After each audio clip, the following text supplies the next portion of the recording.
Bonjour tout le monde, bienvenue sur Impulse. Je nous sers un café ou un thé et c'est parti pour l'épisode du jour. Coucou tout le monde!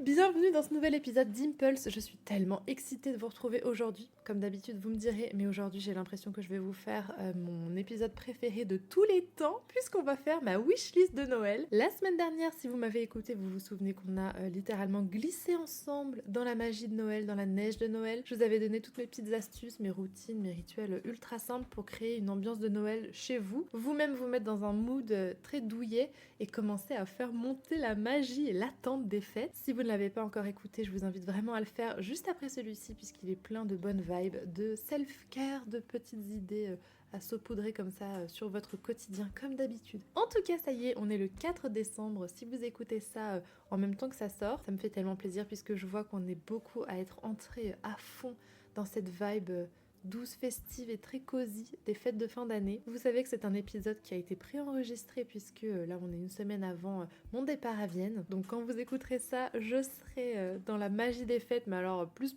j'ai l'impression que c'est la ville où il y a le plus de marchés de Noël au monde. Je serai certainement en train de boire du vin chaud et de manger des gros beignets, car je n'y vais que pour ça finalement. Non, en vrai j'ai préparé un programme absolument cosy à souhait, très douillet. On va faire du patinage sur une patinoire, enfin si j'ai bien compris, qui est dans un quartier très vieux, très romantique. J'ai aussi prévu samedi soir un concert de Noël. Oh, ça a l'air tellement bien. C'est dans une des églises les plus grandes de Vienne et je vois que l'église a l'air d'être décorée pour l'occasion. Il y a des gens qui chantent, il y a évidemment des gens qui jouent de la musique. Ça a l'air tellement bien. D'ailleurs, je me suis mise un petit peu tard à réserver cette activité, ce qui fait que j'ai dû choisir la meilleure place entre deux poteaux, donc j'espère que je verrai quelque chose, je vous en dirai des nouvelles. Bref, en tout cas, cette semaine, comme je vous l'avais un petit peu teasé la semaine dernière, je vous avais demandé si ça vous intéresserait que je vous fasse ma wishlist de Noël, et visiblement, ça vous intéresse, donc je suis tellement contente. En fait, je suis hyper excitée parce que j'ai l'impression de vous faire tellement rentrer là dans mon cercle presque, puisque je vous l'avais dit, nous, dans ma famille, chaque année, on s'envoie nos listes sur le groupe familial WhatsApp. Donc chaque année, dès que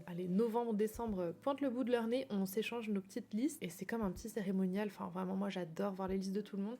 Évidemment, je ne m'attends pas à tout recevoir et c'est pareil pour les autres. Quand on parle de liste de Noël, c'est pas une commande, hein, c'est vraiment nos petits souhaits, des trucs qui nous font plaisir. Il y a personne qui met des grosses dingueries. Ou alors, si, d'ailleurs, je dis ça, mais une fois, j'avais mis une Maserati Quattroporte pour la blague et ma tante et mon oncle m'avaient offert une Maserati Quattroporte version miniature. Donc quand je vous dis que je vais vous partager ma wishlist, c'est vraiment la liste que j'ai envoyée à ma famille, mais telle quelle. C'est pas une version influence ou une version qui serait optimisée pour le podcast, c'est vraiment ma liste, exactement ce que j'ai envoyé à ma famille. Donc je vais vous décliner, vous détailler tout ce que je demande entre guillemets, comment je compte l'utiliser, pourquoi j'ai envie de ça, et voilà, on va papoter ensemble. Vous allez commencer à bien me connaître et surtout j'ai hâte que vous me partagiez ce que vous demandez à Noël. J'aime pas le mot demander, que vous souhaiteriez avoir peut-être à Noël, sachant que j'imagine vous faites aussi parfois des cadeaux seuls. C'est ce que j'ai fait quand j'ai préparé ma wishlist, c'est-à-dire que je voulais demander la palette Ultimate de chez NYX. C'est une palette qui est extrêmement colorée et en ce moment je sais pas pourquoi j'ai envie d'avoir plein de couleurs sur mon make-up. Bref, en faisant ma liste, je vois qu'elle est genre à 16 ou 17 euros. Ben je l'ai acheté vraiment le jour J. Écoutez, hein. Est-ce que vous avez commencé vos cadeaux de Noël d'ailleurs? Puisque moi j'ai déjà commencé pour 2 personnes. J'ai mes cadeaux pour ma tante, pour ma sœur. Il me reste ma deuxième sœur et tout le reste de ma famille, donc finalement je me sens déjà un petit peu en retard. Bref, on commence ma wishlist de Noël, c'est parti! Première chose que j'ai demandé, c'est un coffret d'infusion de Noël de chez Palais d'été. Ça, c'est un grand classique dans ma vie. Chaque année, j'adore avoir au moins une infusion qui a ce goût très fête de fin d'année. Je dis infusion puisque je bois très peu de thé, vraiment, c'est pas mon truc. Et là, chez Palais d'été, ils ont sorti un coffret trop mignon. Donc chaque année, généralement, ils sortent une infusion et un rooibos. Le rooibos, si vous ne le savez pas, c'est du thé rouge, me semble-t-il, et c'est dépourvu de théine, ce qui fait que c'est comme une infusion. L'infusion de Noël cette année, elle est à la pomme, à l'orange, il y a de la vanille et de la cannelle. Donc est-ce que j'ai besoin d'expliquer? Et le rooibos, il est aux agrumes, à la rose et à l'amande. Palais d'été, je crois que c'est une marque que vraiment j'apprécie beaucoup pour leurs infusions, donc j'imagine que leurs thés sont très bons aussi. Il y a une infusion que j'adore de chez eux qui s'appelle Jardin des Reines. Elle est vraiment parfaite pour l'automne et à l'intérieur, je crois qu'on retrouve de la pomme et de la cannelle, majoritairement avec peut-être un petit peu d'amande et de notes caramélisées. Elle est vraiment excellente. Sincèrement, quand on la boit, on a l'impression de manger une part de crumble au coin du feu. Et franchement, c'est pour ça que j'adore recevoir des infusions puisque ça fait complètement prolonger les fêtes. Ça s'intègre dans ma routine, quoi. Le soir, on rentre chez soi, on enlève son manteau, on allume sa bougie, on se sert un mug brûlant et on souffle. C'est festif, mais c'est subtil, c'est réconfortant, chaleureux, c'est tout ce qu'on aime. Le coffret d'infusion, grand classique. Ensuite, sur ma liste, on retrouve un coffret Lush. Vous savez que les produits ultra sensoriels, c'est ma passion absolue. Tout ce qui sent bon, tout ce qui a des couleurs, des paillettes, des textures super moussantes, c'est vraiment absolument irrésistible pour moi. C'est ma mère il y a quelques années qui m'avait offert un coffret et je savais pas que Lush faisait des coffrets et ça avait été une super surprise, ça m'avait duré assez longtemps mine de rien puisque les contenants sont un peu petits. C'est vrai que Lush c'est quand même assez cher donc je me dis que Noël c'est une bonne occasion pour se procurer des choses chez eux. Ils sont surtout connus pour leurs boules de bain mais moi je prends très peu de bain donc je suis pas concernée. Donc cette année j'ai fait un petit tour sur leur catalogue et j'ai trouvé 2 coffrets qui me plaisaient bien. D'abord on a le Quality Treats et le Christmas Bliss. Voilà donc je vous laisse aller voir si ça vous intéresse mais bien sûr c'est des coffrets qui sont pleins de produits colorés, festifs. C'est tellement régressif et vous savez ce qui est bien avec ça c'est que ça aide à combattre le blues un petit peu d'après les fêtes. En tout cas je sais que moi je suis très concernée surtout au mois de fin janvier, février. Février c'est interminable. Donc quand tu rentres, qu'il fait encore nuit, que franchement l'hiver est long, tu rentres dans ta salle de bain, dans ta douche et tu vois des paillettes, des couleurs vives et ça sent bon et enfin je sais pas. Moi vraiment en tout cas ça me réchauffe le cœur et je le dis vraiment sincèrement c'est peut-être un peu naïf de ma part mais ça me remonte le moral instantanément pour de vrai. Et en plus pour le coffret il y a ce côté surprise totale même si j'ai vu globalement que dans les coffrets que j'aimais il y avait moins de boules de bain vous savez puisque je l'utilise moins. J'ai un petit peu regardé ce qu'il y avait dedans mais j'ai déjà oublié donc ça va être la surprise totale donc c'est trop bien. Ensuite, sur ma wishlist de Noël, on retrouve une carte cadeau Anthropologie. Alors, je ne sais pas si vous connaissez la marque, mais je pense que vous n'êtes jamais passé à côté des tasses monogrammes de chez eux, puisque c'est vraiment... je sais pas si c'est leur best-seller, mais c'est ce que je vois tout le temps partout. Vous savez, les tasses monogrammes avec une initiale. Ils en déclinent dans plein de collections différentes et franchement, ça tient hyper bien, c'est vraiment de la qualité. Déjà que j'adorais ce magasin, mais alors depuis mon voyage à New York, si vous saviez, mon obsession pour Anthropologie a triplé. En fait, le magasin est hyper beau et je me rendais pas compte d'à quel point, puisque je crois pas qu'on ait des magasins Anthropologie en France, je me rendais pas compte d'à quel point c'était un magasin aussi beau, aussi premium. Enfin, premium, c'est peut-être pas le mot, mais en tout cas, vraiment, quand vous rentrez dans un magasin Anthropologie, c'est ultra cosy. C'est un magasin qui mélange de la mode. Ça non plus, je le savais pas avant d'aller à New York. Il y a plein de décorations, l'art de la table évidemment, plein de petits accessoires et voilà. Et parmi les marques qu'ils vendent, il y a la marque qui s'appelle Never Fully Dressed que j'adore parce qu'elle est hyper funky, colorée. Et j'avais vu, je crois que c'était Juliette Katz qui dans une de ses vidéos ou dans un de ses podcasts filmés, je sais plus, avait un cardigan hyper beau. J'avais complètement phasé dessus, j'avais fait une capture d'écran, je l'avais envoyé à mes copines en disant s'il vous plaît, dites-moi d'où ça vient et tout, et j'avais fini par réussir avec une recherche Google Images à trouver que c'était Never Fully Dressed. Enfin voilà, comme tout est un petit peu cher quand même, la carte cadeau c'est parfait, ça va me permettre de choisir un truc que je vais garder très longtemps. La qualité est folle, le magasin est super, ça me rappelle un super voyage, donc voilà. Ensuite, un grand classique de la liste de Noël, un parfum. Et pour moi cette année ce sera le parfum Fame de Paco Rabanne. Alors j'ai l'impression que je me suis créé un souvenir puisque aujourd'hui ça m'a plus du tout l'air relié, mais je me souviens qu'à l'époque il me semblait que c'était Lady Gaga qui avait lancé ce parfum. Je l'ai terminé il y a quelques jours puisque je l'avais. En fait c'est ma mère qui l'avait reçu à Noël il y a quelques années, peut-être 1 ou 2 ans. Et le truc c'est qu'elle avait pas aimé. Alors j'espère vraiment que mon oncle ou ma tante ne vont pas écouter ça. Mais ça lui avait pas plu et c'est vrai que c'est un parfum qui est assez original. Je vais vous décliner après les notes. Et en fait avec ma petite sœur on a trouvé que c'était un parfum qui sentait hyper bon, ce qui fait qu'on avait décidé de l'avoir en garde alternée.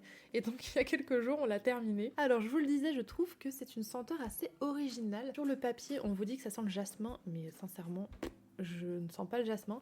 La première chose que je sens c'est un truc un peu exotique. Donc j'avais lu un descriptif qui parlait de mangue, mais c'est vrai que moi je sens très très fort le fruit de la passion. C'est très très fruité, c'est... il y a quand même une petite touche de vanille, ce qui fait que c'est très gourmand et à la fois léger. Je trouve que c'est le parfum parfait quand on aime quelque chose qui soit reconnaissable, léger, qui tient longtemps aussi. Je trouve que c'est un parfum lumineux. Enfin, je sais pas, vous me direz si vous l'avez déjà senti et s'il vous plaît. Moi, en tout cas, il me met directement de bonne humeur et cette fois-ci, ce sera mon parfum à moi que ma petite sœur ne touchera pas. En plus, la bouteille est trop mignonne, donc voilà, très fun, j'adore ce parfum. Ensuite, une tradition de Noël pour moi, je la demande quasiment chaque année, c'est la crème pour les mains de chez L'Occitane. Mais vous savez, chaque année, L'Occitane sort des éditions limitées pour sa crème pour les mains, puisque si vous le savez pas, L'Occitane, j'allais dire, est très connue surtout pour les crèmes pour les mains. Il n'y a pas que ça, mais bon, pour moi, leurs crèmes pour les mains sont quand même iconiques. Et donc, chaque année, ils font des éditions limitées, mais qui sentent tellement bon, c'est décadent. Ce qui fait que chaque Noël, presque sans exception, je demande l'édition limitée de leur crème pour les mains. Et donc cette année, ils ont sorti 3 versions, mais j'en ai mis une seule dans ma liste et il y en a une autre que je vais aller acheter, mais vraiment incessamment sous peu. Celle que j'ai demandée, et je crois que c'est parce qu'elle est sortie en grand format, c'est la nuit festive. J'ai trouvé le packaging tellement beau. Enfin, en fait, la DA est toujours très très belle, le marketing marche vraiment sur moi à ce niveau-là. Ça fait très soirée d'hiver chic et au niveau des notes, accrochez-vous bien, ça sent le cassis, la vanille et le vin blanc. Mais s'il vous plaît, je pense que ça doit être absolument décadent. Et donc au niveau des autres références cette année, on a Premier Rayon, qui sent la pivoine et la poire. J'avais vu pivoine camélia aussi, mais j'ai l'impression que c'est une senteur assez classique chez l'Occitane, donc que potentiellement j'ai déjà connue. Et par contre, c'est vrai que la poire, ça peut apporter un petit twist original. Et la troisième, c'est Lumière d'hiver, et celle-ci, je peux vous dire que je vais aller me l'acheter moi-même tout de suite. Avec Lumière d'hiver, on est sur la bergamote, le néroli et le citron vert. Oh là là. Alors l'Occitane utilise assez souvent du néroli pour ses éditions limitées et je me souviens d'il y a quelques années, je crois que c'était jasmin néroli. Bon, généralement tout ce qui sent le néroli, j'adore, vous savez que c'est, si je dis pas de bêtises, la fleur d'oranger. Et alors bergamote, déjà que ça sent très bon, mais alors relevé, twisté avec le citron vert, ça doit être une folie. C'est vrai que moi j'adore toujours avoir plusieurs crèmes pour les mains. Si ça sent Noël, c'est un plus, mais sinon j'en ai un petit peu partout, dans mon sac, dans ma chambre, dans la salle de bain. Dès qu'on a les mains un petit peu sèches ou qu'on sait qu'on va pas utiliser trop ses mains, par exemple, vous savez, quand on lance un film, c'est le genre de rituel que j'aime bien faire. Ça nous plonge direct dans une ambiance réconfortante, donc on adore. Avant-dernière chose sur ma liste de Noël, on a un petit portefeuille en cuir de chez Minuit sur Terre. Alors quand je dis cuir, c'est pas du vrai cuir, puisque Minuit sur Terre c'est une marque vegan, que je suis depuis des années d'ailleurs. Si ça vous intéresse, ils ont des chaussures qui sont vraiment super belles et qui tiennent hyper bien. Je ne sais pas si vous le savez, mais j'ai été vegan pendant un petit peu plus de 5 ans. Et même si aujourd'hui je ne le suis plus strictement, surtout au niveau de la nourriture, puisque vous savez quand on est vegan on mange pas de beurre, pas de lait et tout ça. Bon ça aujourd'hui j'en remange, mais je garde quand même une vraie sensibilité à tout ça. Ça faisait des années que je cherchais un petit portefeuille en cuir, mais ça m'embêtait quand même d'en acheter neuf. Donc là, sans cuir animal, c'est vraiment parfait. Et le modèle que j'ai repéré, il s'appelle Edwige. Et donc c'est un petit portefeuille qui est très mignon, avec des broderies dorées d'étoiles dessus, une petite chouette aussi qui est brodée. Les coutures, alors je sais pas trop comment ça s'appelle, la fermeture éclair et tout ça sont dorées, donc j'adore ça. Dès que je l'ai vu, je me suis dit, ce sera toi, tu viens avec moi. Voilà, un petit portefeuille, ma foi, le genre de petit objet du quotidien qui fait plaisir à avoir, puisque moi j'en ai un depuis des années, mais qui est moche, mais vraiment moche. Et puis je vous dis ça, mais je crois que le portefeuille que j'ai actuellement, c'est genre mon père qui l'avait trouvé par terre sur un... Quand je vous dis vraiment il y a des années, ça doit faire au moins 10 ans. Donc bon, il était temps quand même de le remplacer. Et sincèrement, si je le reçois pas à Noël, je l'achèterai quoi qu'il arrive. On arrive à la fin de ma wishlist de Noël avec ce dernier petit cadeau. Une bougie bijou de chez My Jolly Candle. Alors ça, vous savez que c'est le comeback, puisque je sais pas si vous vous rappelez, mais il y a quelques années, c'était la mode absolue d'avoir ces bougies bijoux. C'était tellement fou à l'époque. Chaque année, c'est mon cousin qui demande ça à Noël. Et c'est vrai que les senteurs sont toujours très très très bons. Et j'ai l'impression que les bougies durent très longtemps aussi.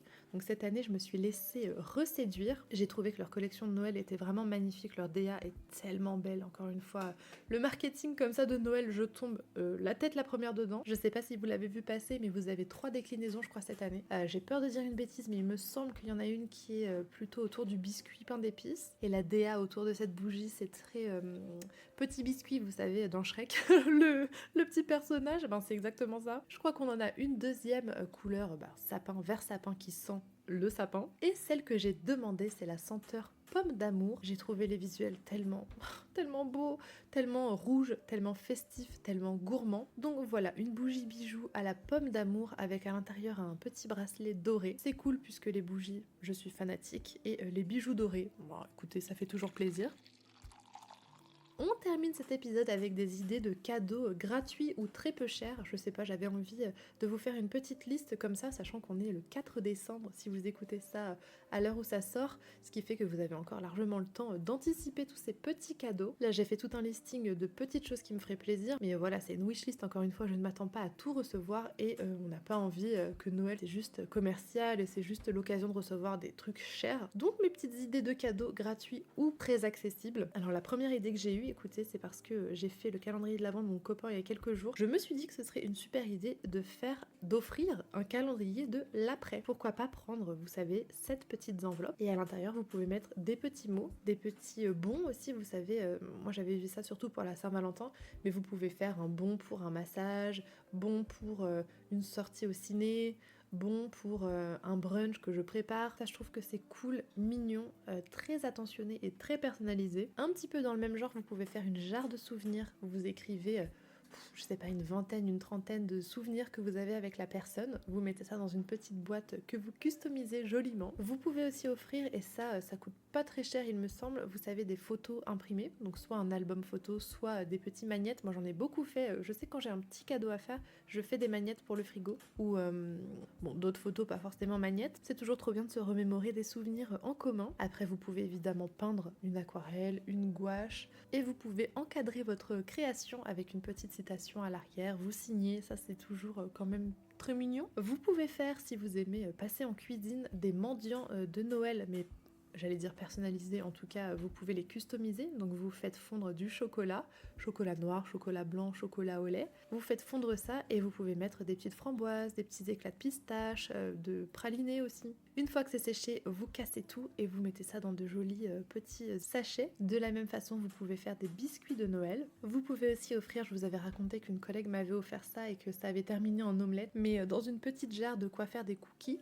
Donc vous savez, vous mettez tous les ingrédients secs et vous précisez qu'il faut rajouter, je sais pas, du lait, du beurre. Et vous pouvez aussi utiliser, si vous êtes un petit peu créatif, ou pas d'ailleurs, je retire ce que j'ai dit, n'importe qui peut le faire. Vous prenez de l'argile autodurcissante et vous pouvez créer peut-être des petites suspensions à mettre dans le sapin ou n'importe quelle autre déco, puisque c'est vrai que Noël sera passé. Vous pouvez faire par exemple un porte-encens. Vous pouvez faire aussi un petit vide-poche. Franchement, c'est vraiment pas compliqué à faire. Vous pouvez aussi réaliser une petite suspension à mettre dans sa voiture que vous venez parfumer après. Pensez juste à utiliser de la peinture qui soit bien compatible et pensez aussi au vernis. Le vernis, c'est quelque chose que vous venez sprayer sur votre création et qui va permettre qu'elle soit brillante ou mate selon le fini que vous voulez, mais en tout cas ça la protège un petit peu. Et bien sûr, vous pouvez toujours écrire une lettre à la main.